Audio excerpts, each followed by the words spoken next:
شادی کے وہ ابتدائی دن کسی خواب جیسے تھے، لیکن اس خواب میں سکون سے زیادہ ایک سرد مہر تنہائی تھی۔ حیدر کے ساتھ میری زندگی کا آغاز ایک ایسے گھر میں ہوا جو شہر کے ہنگاموں سے دور ایک ویران سے علاقے میں واقع تھا۔ بڑا سا صحن، اونچی دیواریں اور گھر کے ہر کونے میں پھیلی ہوئی خاموشی۔ شادی کو ابھی 2 ہفتے ہوئے تھے۔ ایک رات میں نے چائے بنائی اور اسے ڈرائنگ روم میں لے گئی، مگر حیدر وہاں نہیں تھا۔ میں کمرے کی طرف بڑھی تو دروازہ قدرے کھلا تھا۔ میں اندر داخل ہونے ہی والی تھی کہ حیدر کی آواز سنائی دی۔ وہ فون پہ بات کر رہا تھا۔ آواز دھیمی تھی لیکن اس میں ایک عجیب سی سختی تھی۔ میں نے کہا تھا نا، وہ جگہ ابھی خالی ہے، ابھی وقت نہیں آیا۔ میں وہیں جم گئی۔ میرا دل دھک سے رہ گیا۔ میں نے اندر جھانکا۔ حیدر میز پہ جھکا ہوا کچھ دیکھ رہا تھا۔ میں نے فوراً اپنی آواز بدل کے کہا، چائے لے آئی ہوں۔ وہ ایک لمحے کے لیے چونکا، پھر اسے تیزی سے فائل الماری میں چھپا دی۔ اس کی آنکھیں سرخ تھیں۔ اسے مجھے دیکھا لیکن وہ مجھے دیکھ نہیں رہا تھا۔ وہ جیسے کہیں دور خلا میں تھا۔ کمرے سے باہر جاؤ، اسے سرد لہجے میں کہا۔ وہ اس کا پہلا سخت رویہ تھا جس نے مجھے اندر تک ہلا کے رکھ دیا۔ اگلے کچھ دن میں نے محسوس کیا کہ حیدر گھر میں ہوتا بھی ہے اور نہیں بھی۔ وہ اکثر رات کے 2-3 بجے اٹھتا، صحن میں چہل قدمی کرتا۔ میں نے ایک بار اسے کھڑکی سے دیکھا تو وہ صحن کے کونے میں لگے درخت کے پاس کھڑا زمین کو گھور رہا تھا، جیسے وہاں کچھ دبا ہوا ہو۔ جب میں نے صبح اس سے پوچھا تو اس نے گھور کے دیکھا۔ میں کاروبار کے سلسلے میں پریشان ہوں، تم ان باتوں میں نہ پڑو۔ تمہیں گھر میں سب آرام میسر ہے، پھر میرے کاموں میں کیوں دخل دیتی ہو؟ اس کی یہ بات میرے دل پہ خنجر بن کے لگی۔ محبت تو تھی مگر اس کے ساتھ ایک دیوار کھڑی ہو رہی تھی۔ ایک شام حیدر گھر پہ نہیں تھا۔ دروازے پہ دستک ہوئی تو میں نے دیکھا باہر ایک لمبا کالا کوٹ پہنے شخص کھڑا تھا۔ اس نے مجھے دیکھتے ہی کہا، حیدر گھر میں ہے؟ میں نے کہا نہیں، وہ شہر گیا ہے۔ اس شخص کے چہرے پہ ایک عجیب سی مسکراہٹ آئی۔ شہر تو وہ ابھی تھوڑی دیر پہلے یہاں دیکھا گیا تھا۔ خیر، اسے کہنا کہ پرندہ پنجرے سے نکل چکا ہے۔ میں کچھ سمجھ نہ سکی۔ وہ شخص مڑا اور اندھیرے میں غائب ہو گیا۔ میں تب تک دروازے پہ کھڑی رہی جب تک میرے پیر سن نہ پڑ گئے۔ حیدر رات گئے واپس آیا۔ اس کے کپڑوں پہ مٹی لگی تھی۔ اس نے آ کے براہ راست کچن کا رخ کیا اور پانی پیا۔ میں نے ہمت کر کے پوچھا، حیدر وہ شخص کون تھا اور آپ کہاں گئے تھے؟ اس نے گلاس میز پہ پٹکا۔ میں نے کہا تھا نا، میرے کام سے دور رہو، تم اپنی زندگی جیو، میری زندگی میں جھانکنے کی کوشش مت کرو۔ میں جو بھی کر رہا ہوں ہماری بہتری کے لیے کر رہا ہوں۔ اس رات میں نے پہلی بار اسے روتے ہوئے دیکھا۔ وہ اپنے بستر پہ لیٹا دیوار کی طرف رخ کیے جیسے کسی بوجھ تلے دبا ہو۔ میں نے اس کے قریب جانے کی کوشش کی تو اس نے مجھے دھکیل دیا۔ وہ مجھ سے محبت نہیں کر رہا تھا، وہ مجھ سے ڈر رہا تھا، یا شاید وہ ڈر رہا تھا کہ کہیں میں اس کا سچ نہ جان لوں۔ وہ گھر اب مجھے جیل لگنے لگا تھا۔ میں جب بھی اس کے کمرے میں جاتی وہاں کوئی ایسی خوشبو ہوتی جو میرے لیے اجنبی تھی۔ وہ کوئی عام کاروبار نہیں تھا۔ وہ کیا کرتا تھا، وہ کون تھا؟ ان سوالوں نے میری نیندیں چھین لی تھیں۔ میں نے اس رات خود سے وعدہ کیا کہ میں اس گھر کا، اس کی زندگی کا راز کھوج کے رہوں گی۔ شادی کو کچھ ماہ گزر چکے تھے، اب گھر میں بحث و تکرار کا بسیرا تھا۔ زندگی ایک معمول پہ آ گئی تھی۔ کبھی ہم شام کی چائے پہ گھنٹوں باتیں کرتے تو کبھی حیدر کی خاموشی مجھے توڑ کے رکھ دیتی۔ ایک بار میں نے ضد کی کہ امی کے گھر چلتے ہیں، کافی عرصے سے گئی نہیں تھی۔ حیدر نے پہلے تو ٹالا، پھر میری ناراضگی دیکھ کے مان گیا۔ ہم گاڑی میں بیٹھے خوش گپیاں کرتے ہوئے آدھے راستے پہنچے ہی تھے کہ اس کا فون بج اٹھا۔ اسے فون اٹھایا اور چہرہ سپاٹ ہو گیا۔ کہنے لگا کہ دفتر سے ضروری کام ہے، ابھی واپس جانا ہوگا۔ میں نے بہت کہا کہ چلتے ہیں، لیکن اسے گاڑی کا رخ موڑ لیا اور مجھے گھر اتار کے خود کہیں غائب ہو گیا۔ اس رات وہ بہت دیر سے لوٹا، تھکا ہارا اور بیزار۔ میں نے کھانا گرم کیا تو وہ چپ چاپ کھا کے کمرے میں چلا گیا۔ میں نے محسوس کیا کہ اس کے کوٹ کی جیب سے ایک چھوٹی سی ڈائری گری۔ میں نے اٹھا کے دیکھی تو اس میں بے شمار نمبرز اور تاریخیں لکھی تھیں۔ کوئی نام نہیں تھا، صرف نمبرز اور کچھ مقامات کے نام۔ میرا دل تھوڑا سا گھبرایا لیکن میں نے اسے واپس وہیں رکھ دیا۔ سوچا شاید کاروبار کے ہی الجھے ہوئے معاملات ہوں گے۔ کچھ دن بعد خاندان میں ایک شادی تھی۔ حیدر شادی میں تو گیا لیکن وہاں بھی اس کا دھیان کہیں اور تھا۔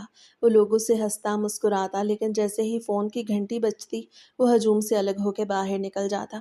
میں نے اسے اسٹیج پہ بلانا چاہا تو وہ بولا، تم انجوائے کرو، مجھے کچھ لوگوں سے ملنا ہے، اور پھر وہ اس ہجوم میں کہیں گم ہو گیا۔ مجھے اس کا یہ رویہ بہت عجیب لگا۔ سب پوچھ رہے تھے کہ حیدر کہاں ہے، اور میرے پاس کوئی جواب نہیں تھا۔ رات کو جب ہم گھر لوٹے تو وہ بہت زیادہ چڑچڑا ہو رہا تھا۔ میں نے اس سے بحث کی، تم مجھے اکیلا کیوں چھوڑ دیتے ہو؟ تو بولا، دیکھو میں بس یہ کام ختم کر لوں، پھر ہم کہیں باہر گھومنے جائیں گے۔ وعدہ کرتا ہوں۔ اس کے لہجے میں سچائی تھی۔ میں اس کی باتوں میں آ گئی اور ہم نے کافی دیر تک عام سی باتیں کی۔ میں نے سوچا شاید واقعی میں بلا وجہ ہی شک کر رہی ہوں۔ شاید اس کا کام واقعی ایسا ہو جس میں اسے ہر وقت چوکس رہنا پڑتا ہے۔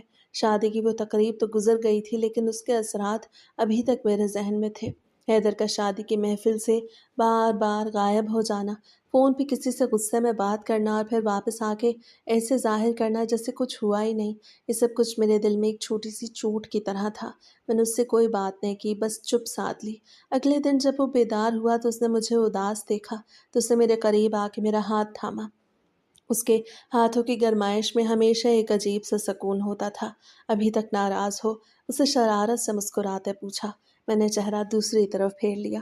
تمہیں کیا لگتا ہے حیدر، شادی کی تقریب میں اپنی بیوی کو اکیلے چھوڑ کے کہیں غائب ہو جانا کوئی معمولی بات ہے؟ سب پوچھ رہے تھے کہ حیدر کہاں ہے اور میرے پاس کہنے کو کچھ نہیں تھا۔ وہ نرمی سے ہنسا اور میرے کندھے پہ ہاتھ رکھا۔ دیکھو میں جانتا ہوں کہ میں نے تمہیں نظر انداز کیا، وہ کام ہی کچھ ایسا تھا، ایک دوست بری طرح پھنس گیا تھا۔ اب وعدہ کرتا ہوں اس ویکنڈ ہم کہیں باہر چلیں گے، بس تم اور میں، کوئی موبائل نہیں، کوئی کام نہیں، صرف ہم۔ اس کے الفاظ میں اتنی مٹھاس تھی کہ میرا غصہ پلک جھپکتے میں پگھل گیا۔ میں نے اسے دیکھا، اس کی آنکھوں میں وہ عارضی چمک تھی جسے دیکھ کے مجھے لگتا تھا کہ شاید میرا شک ہی غلط ہے۔ جمعے کا دن تھا، ہم دونوں نے مل کے ناشتہ بنایا۔ حیدر آج بہت خوشگوار موڈ میں تھا۔ اسے خود چائے بنائی، کچھ پرانی باتیں چھیڑی، ہم ہنستے رہے۔ جیسے ہی ہم گھومنے پھرنے کے لیے باہر نکلے اس کا فون بج اٹھا۔ میں نے دیکھا اس کی پیشانی پہ بل پڑ گئے، وہ بالکنی میں چلا گیا۔ میں نے غور کیا تو اس کی آواز میں اب وہ نرمی نہیں تھی جو کچھ لمحے پہلے میرے ساتھ گفتگو میں تھی۔ میں نے کہا تھا نا ابھی نہیں، تم لوگوں کی سمجھ میں نہیں آتی، وہ غصے میں بڑبڑایا۔ میں کچن سے باہر نکلی تو اس نے فون فوراً بند کر دیا اور کمرے میں واپس آ گیا۔ کون تھا؟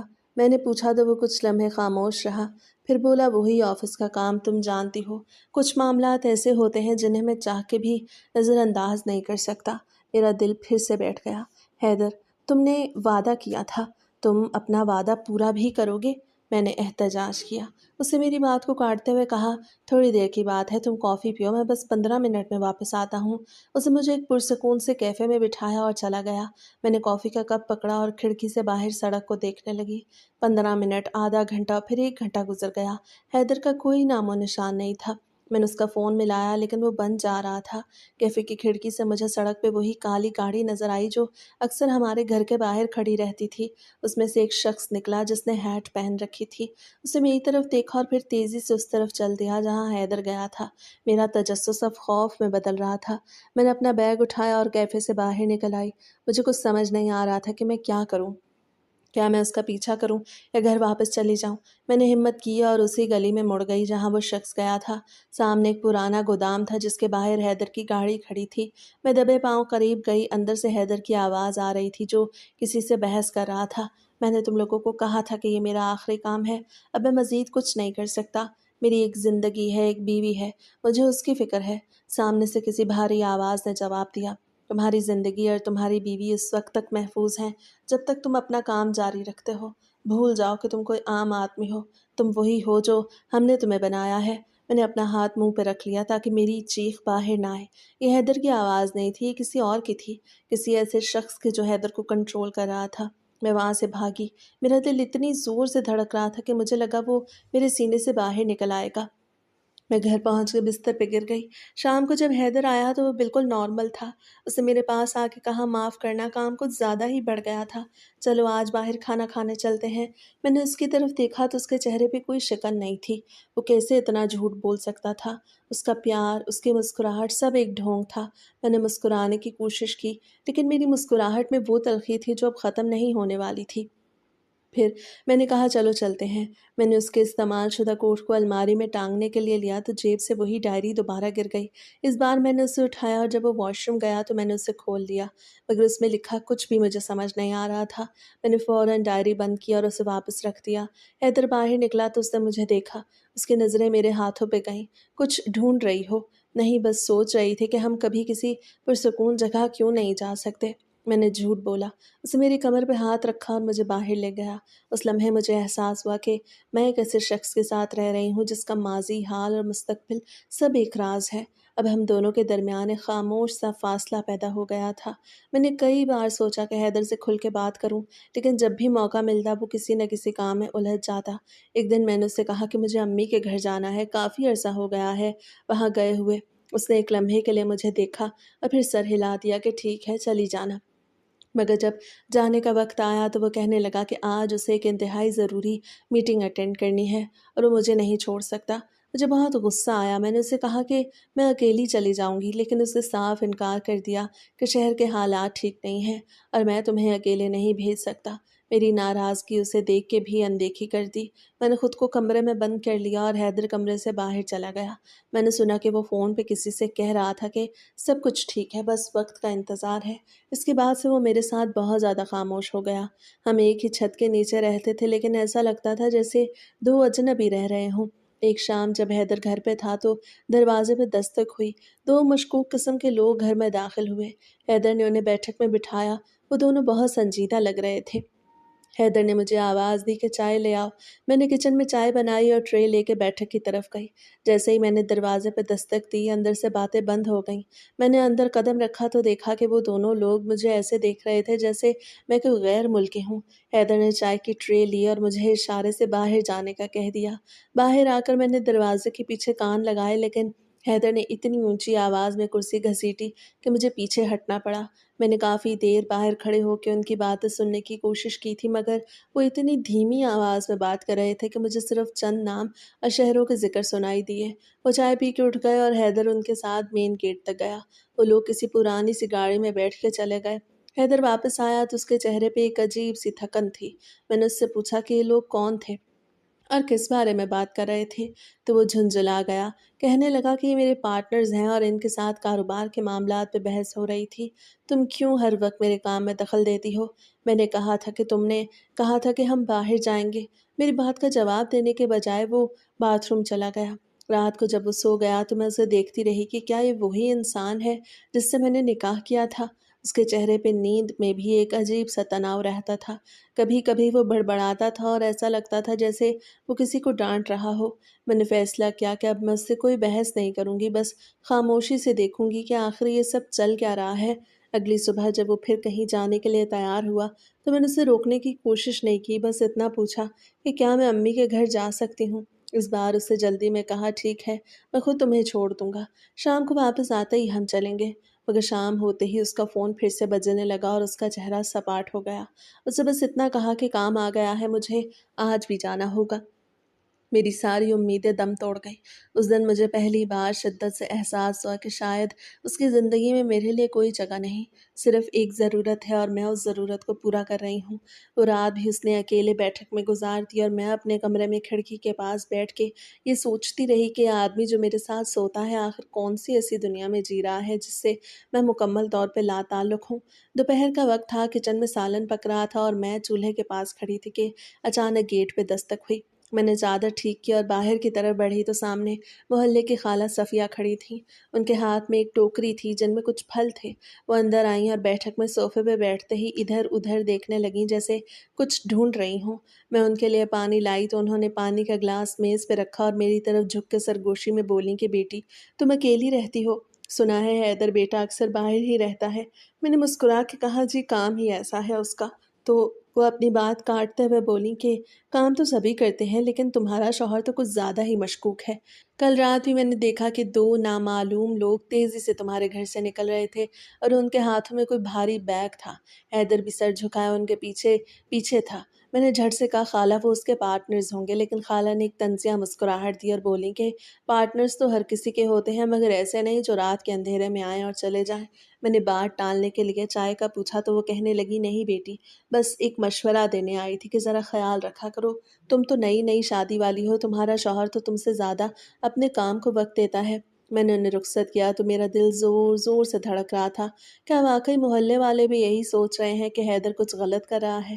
میں نے کچن میں آ کے دیکھا تو چولہا بجھ چکا تھا، شاید گیس چلی گئی تھی۔ میں نے کھڑکی سے باہر دیکھا تو گلی میں وہی گاڑی کھڑی تھی جس میں وہ دو لوگ بیٹھ کے آئے تھے۔ میرا ہاتھ کانپنے لگا۔ میں نے سوچا کیا میں حیدر سے بات کروں یا خاموشی سے سب دیکھتی رہوں؟ अभी मैं इन्हीं ख़यालात में थी कि घर का दरवाज़ा खुला और हैदर अंदर दाखिल हुआ। उसके माथे पे पसीना था और उसने अपनी जैकेट उतार के सोफ़े पे फेंकी। उसके चेहरे पे एक अजीब-सी घबराहट थी। उसने मेरी तरफ देखा नहीं, बल्कि सीधा अपने कमरे की तरफ चल दिया, जैसे वो कुछ छुपा रहा हो। मैंने पीछे से उसे आवाज़ दी कि खाला सफ़िया आई थी, तो वो एकदम रुक गया और पलट के तेज़ी से बोला कि क्या कहा उसने? मैंने कहा कि कुछ ख़ास नहीं, बस तुम्हारे काम के बारे में पूछ रही थी। वो तंज़िया हँसा और बोला, मोहल्ले वालों का काम यही है, तुम उनकी बातों पे ध्यान मत दिया करो और एक गिलास पानी ला के दो मुझे। मेरे लाने पे हैदर ने पानी का गिलास हाथ से लिया मगर पिया नहीं। उसे मेज़ पे रख के वो बेड के किनारे बैठ गया और अपने सर को दोनों हाथों में थाम लिया। मैंने उसके पास जाकर बैठने की कोशिश की, लेकिन उसने एक लंबी सांस ली और उठ के खिड़की के पास जाके खड़ा हो गया। बाहर सूरज ढल रहा था और गली में बच्चों के खेलने की आवाज़ें आ रही थीं। मैंने उससे पूछा, क्या तुम सच में ठीक हो या तुम्हारा काम तुम्हें इतना थका देता है कि तुम घर आके भी सुकून से बैठ नहीं सकते? वो मुड़ा और मेरी तरफ देख के एक हल्की सी मुस्कुराहट दी, मगर उस मुस्कुराहट में वो तड़प नहीं थी जो शादी के शुरू के दिनों में हुआ करती थी। वो कहने लगा, तुम जानती हो कि ज़िंदगी में कभी-कभी ऐसे मोड़ आते हैं जहाँ इंसान को सिर्फ खामोशी की ज़रूरत होती है। मैंने कहा, खामोशी तो ठीक है, मगर हम दोनों के दरमियान ये खामोशी अब दीवार बनती जा रही है। उसे कुछ नहीं कहा, बस वापस अपनी अलमारी की तरफ गया और कपड़े निकाल कर नहाने चला गया। मैंने उसे जाते हुए देखा तो महसूस किया कि उसके कंधे कितने झुके हुए हैं, जैसे उस पे किसी और दुनिया का बोझ हो। शाम का खाना हमने एक दूसरे से एक लफ्ज़ कहे बगैर खाया। टीवी चल रहा था मगर हम में से किसी का ध्यान उस तरफ नहीं था। मैंने चाय बनाई और कप मेज़ पे रखे तो हैदर ने अचानक मेरा हाथ पकड़ लिया। उसका हाथ थोड़ा काँप रहा था। उसने मेरी आँखों में देखते हुए कहा, अगर कभी तुम्हें लगे कि मैं बदल गया हूँ या तुम मुझसे दूर हो रही हो तो बस ये याद रखना कि मैंने ये सब तुम्हारे लिए किया है। मैं हैरान रह गई कि वो किस सब की बात कर रहा है। मैंने पूछना चाहा तो उसने हाथ का इशारा करके मुझे खामोश करा दिया। इसके बाद वो सहन में निकल गया और काफ़ी देर तक टहलता रहा। मैं किचन से बर्तन समेट रही थी तो मैंने देखा कि वो एक कोने में खड़ा आसमान को देख रहा था, जैसे वो किसी चीज़ का इंतज़ार कर रहा हो। मुझे उस वक़्त डर नहीं लगा, बल्कि एक अजीब-सा तरस आया कि ये आदमी जो मेरे साथ है, शायद उसे किसी की मदद की ज़रूरत है, मगर वो अपने अंदर की जंग मुझसे शेयर करने से डरता था। उस रात हम जब कमरे में थे, तो उसने लाइट बंद कर दी और मेरे करीब आके लेट गया, लेकिन वो सोया नहीं। मैंने महसूस किया कि वो रात भर करवटें बदलता रहा और जब भी मैंने उसे जगाने की कोशिश की तो वो मसनूई खर्राटे लेने लगा। मैं जान गई थी कि वो जाग रहा है, मगर वो मुझसे बात नहीं करना चाहता था। अगली सुबह जब बेदार हुई तो हैदर पहले ही उठ चुका था। कमरे में सामान बिखरा हुआ था। वो एक बड़ा-सा बैग पैक कर रहा था। उसे इस तरह तेज़ी से कपड़े ठोसते देख के मेरे दिल की धड़कन बेतरतीब हो गई। मैं बिस्तर से उठी और उसके करीब जाके खड़ी हो गई। ये सब क्या है? तुमने तो कहा था कि इस बार काम का बोझ कम है, फिर ये अचानक की तैयारी कैसी? मैंने अपनी आवाज़ में ज़ब्त पैदा करने की कोशिश की, मगर वो काँप गई। हैदर ने बैग की ज़िप बंद की और मेरी तरफ देखा। उसकी आँखों में आज एक अजीब-सी चमक थी, जैसे वो किसी मंज़िल पे पहुँचने वाला हो। मुझे जाना है, बहुत ज़रूरी काम है। कुछ ऐसे मामलात हैं जो सिर्फ़ वहाँ जाके ही सुलझ सकते हैं। बस 3 दिन, ज़्यादा से ज़्यादा 4 दिन, मैं वापस आ जाऊँगा। मैंने उसका हाथ पकड़ लिया, प्लीज़ मत जाओ। पिछली बार भी तुम ऐसे ही गए थे और जब आए तो तुम बिल्कुल अलग इंसान थे। हैदर, मैं तुम्हारी बीवी हूँ, कोई अजनबी नहीं कि तुम मुझसे कुछ छुपाते रहो। मेरी आँखों से आँसू बहने लगे। मैंने उसका बैग खींचने की कोशिश की तो वो ठंडे लहजे में बोला, तुम नहीं समझोगी, ये मेरी मजबूरी है। मुझे उसके लहजे पे गुस्सा आ गया। मैं पीछे हटी और कुर्सी पे बैठ गई। तुम्हारी हर मजबूरी का रास्ता मेरे घर से बाहर ही क्यों निकलता है? मैंने तुम्हारे लिए क्या नहीं किया, सब्र किया, लोगों की बातें सुनी, अकेले रातें गुजारी और बदले में मुझे क्या मिला? सिर्फ़ एक और सफ़र। वो खामोश रहा, फिर आहिस्ता से मेरे पास आया और मेरे कंधों पे हाथ रखा। उसके हाथ का लम्स आज पहले से ज़्यादा ठंडा था। उसे मेरी आँखों में देखा और नरमी से बोला, तुम्हारा गुस्सा दुरुस्त है। मैं जानता हूँ मैंने तुम्हें बहुत दुखी किया है, लेकिन ये आखिरी बार है, मेरा यकीन करो। ये काम ख़त्म होते ही हम यहाँ से दूर किसी और जगह मुंतकिल हो जाएँगे, जहाँ सिर्फ़ तुम और मैं होंगे। बस ये 3 दिन गुज़र जाने दो, फिर तुम्हें कभी शिकायत का मौका नहीं मिलेगा। उसकी इन बातों ने मेरा गुस्सा तो ठंडा कर दिया, मगर अंदर का डर मज़ीद बढ़ गया। मैंने उसे गले से लगा लिया। वो एक पल के लिए रुका, जैसे उसने भी उस लम्स को महसूस किया हो, फिर खुद को छुड़ा लिया। घर से निकलते हुए वो गेट पे रुका, पीछे मुड़ के देखा। उसके चेहरे पे एक उदासी सी थी। मुझे लगा जैसे वो मुझे हमेशा के लिए अलविदा कह रहा हो। हैदर का गाड़ी में बैठना और इंजन का स्टार्ट होना किसी क़यामत जैसा था।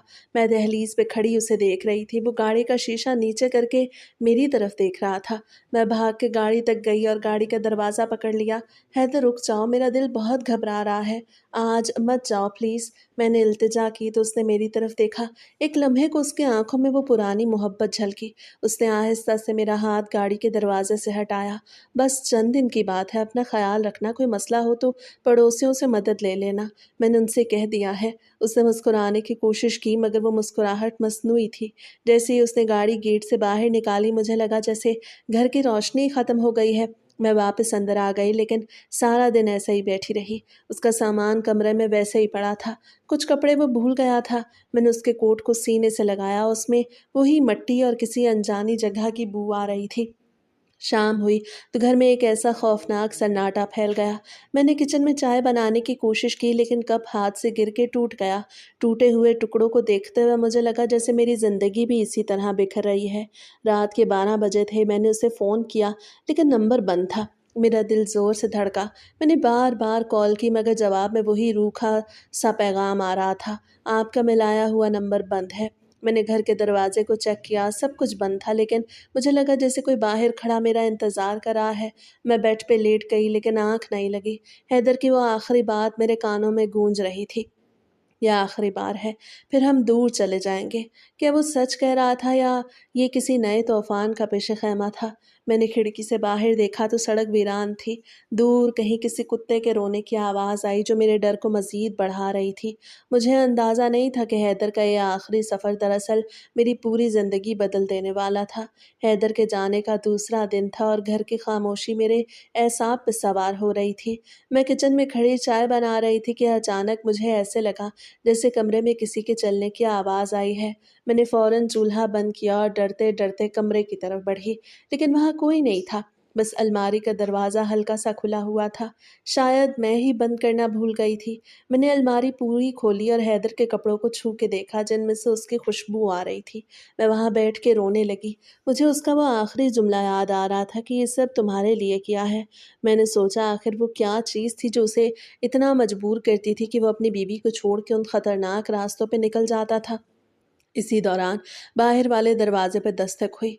मैंने आंसू पूंछे और दुपट्टा दुरुस्त करके बाहर निकली। सामने खाला सफ़िया खड़ी थी। वो अंदर आई और सोफे पर बैठते ही बोली कि बेटी तुम अभी तक अकेली हो, हैदर का कोई फ़ोन आया? मैंने नफ़ी में सर हिलाया तो वो अजीब सी नज़रों से मुझे देखने लगी और कहने लगी कि मैंने सुना है इस गली के आखिर में जो पुरानी हवेली है वहाँ कल रात किसी को देखा गया था जो बिल्कुल तुम्हारे शौहर जैसा लग रहा था। मैंने चौंक के पूछा कि हैदर तो शहर से बाहर गया है, वो वहाँ क्या करेगा? खाला ने होंठ सकोड़े और बोली कि देखो बेटा, लोग तो बहुत कुछ कहते हैं। मुझे तो लगता है तुम्हारा शौहर इस बार वापस नहीं आएगा, क्योंकि जिस काम में वो पड़ा है वहाँ से वापसी मुश्किल होती है।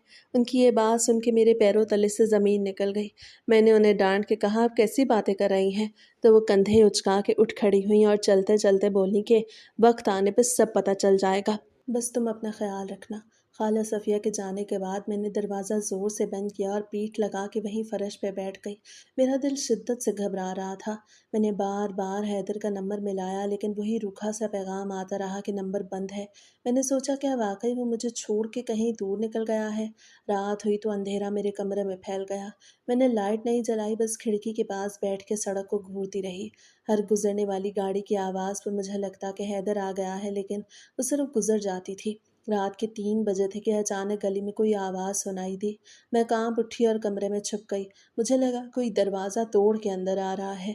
मैंने देखा कि दरवाजे के नीचे से किसी ने कोई कागज़ अंदर फेंका है। मैंने हिम्मत करके वो कागज़ उठाया तो उस पे सिर्फ इतना लिखा था कि इंतज़ार करना छोड़ दो, वो नहीं आएगा। मैंने उसे मुट्ठी में भींच लिया और ज़ोर-ज़ोर से रोने लगी। मुझे समझ नहीं आ रहा था कि ये कौन कर रहा है और क्यों।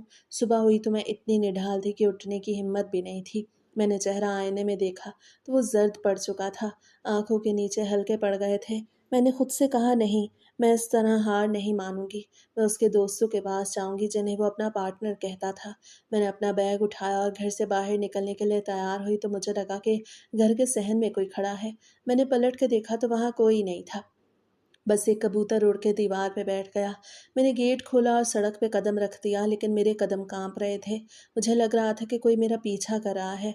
मैंने पीछे मुड़ के देखा तो गली बिल्कुल वीरान थी, लेकिन दूर सड़क पे वो काली गाड़ी खड़ी थी जिसका इंजन स्टार्ट था और उसमें से धुआं निकल रहा था।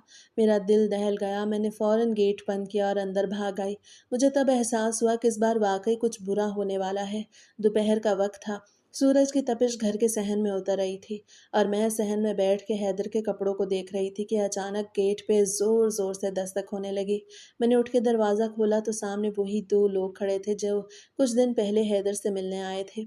उनके चेहरे पर एक अजीब सी संजीदगी और खामोशी थी। उनके साथ एक और शख्स भी था जिसे सर झुका रखा था। मैंने उनके चेहरों को देखा तो मेरा दिल कांप उठा। मैंने कांपती हुई आवाज़ में पूछा कि हैदर कहाँ है, वो क्यों नहीं आया। उन लोगों ने कोई जवाब नहीं दिया और अंदर आकर सहन में खड़े हो गए। उनमें से एक ने, जो काफ़ी उम्र रसीदा लग रहा था, मेरी तरफ देखते हुए एक गहरी सांस ली और बोला कि बेटी, हम तुम्हारे पास कोई अच्छी खबर लेके नहीं आए। हैदर के साथ एक खौफनाक हादसा पेश आया है। वो अब हमारे दरमियान नहीं रहा। ये अल्फाज सुनते ही मुझे लगा जैसे मेरे कानों में कोई चीज़ उबल गई हो।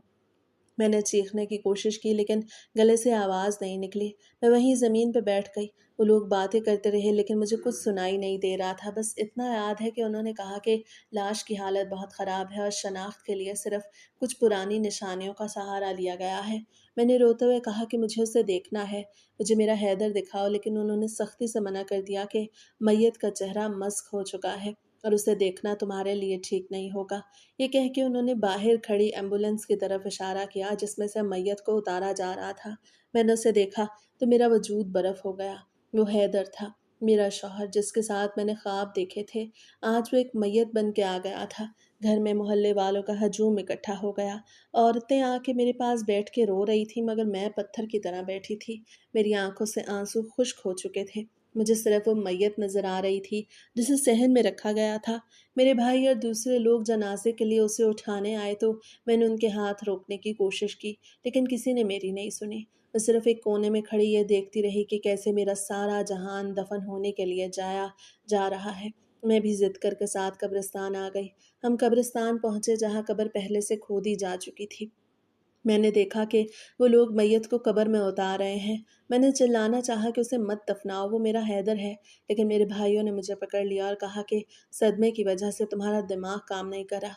तदफीन मुकम्मल हो गई और सब लोग मिट्टी डाल के उसे मेरे लिए अजनबी बना के वापस आ गए। मैं घर आई तो घर का हर कोना हैदर की यादों से भरा हुआ था। उसकी ऐनक, उसकी घड़ी, उसकी किताबें, सब कुछ वैसे ही पड़ा था, लेकिन वो शख्स नहीं था। मैंने कमरे का दरवाज़ा बंद किया और उसके तकिए को सीने से लगा के लेट गई। मुझे ऐसे लगा जैसे वो अभी कमरे में आएगा और कहेगा ये सब एक मजाक था। मगर वो रात नहीं आई और ना ही हैदर आया।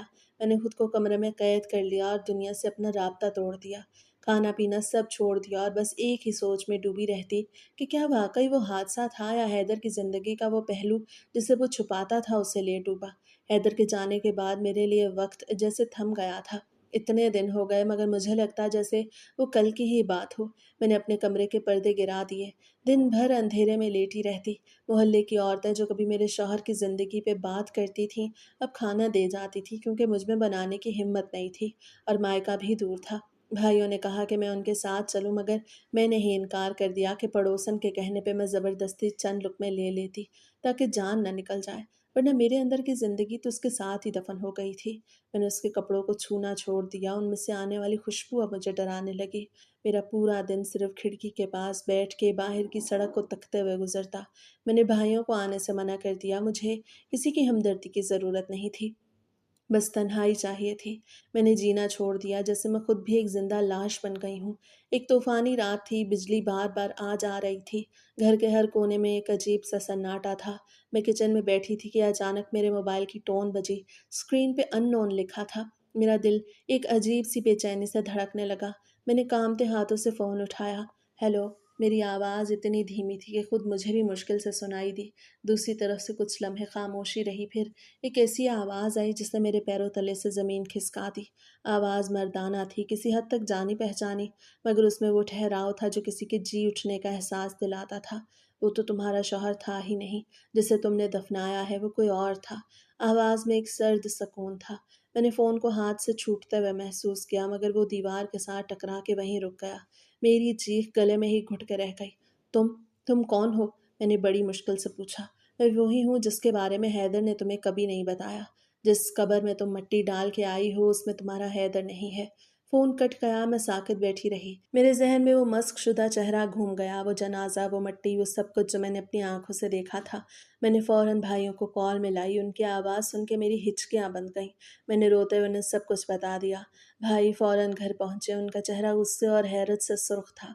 हमने दोबारा उसी नंबर पे कॉल की, लेकिन वो अब बंद आ रहा था। भाइयों ने कहा इसका मतलब है हमने एक अजनबी को दफना दिया, लेकिन चेहरा तो। भाई की बात सुन के मैंने सिसकते हुए कहा, सब ने कहा था चेहरा मस्क है, कोई निशानी नहीं थी। मैंने तो उसे देखा तक नहीं। उस रात घर में हलचल थी। भाइयों ने फैसला किया कि सुबह होते ही हम उन लोगों से मिलेंगे जो हैदर की मैयत लाए थे। मुझे लगा जैसे मैं एक ऐसे गड्ढे में गिर गई हूँ जहाँ से निकलने का कोई रास्ता नहीं। सुबह आसमान पे बादल छाए हुए थे और फिजा में एक अजीब सी खुनकी थी। जब हम भाइयों के साथ उस कब्रिस्तान की तरफ रवाना हुए, कुछ दिन कबल हमने हैदर को दफनाया था। मेरे हाथ मुसलसल कांप रहे थे और मैंने अपनी चादर को मुट्ठी में सख्ती से जकड़ रखा था। गाड़ी का सफ़र जैसे ख़त्म ही नहीं हो रहा था।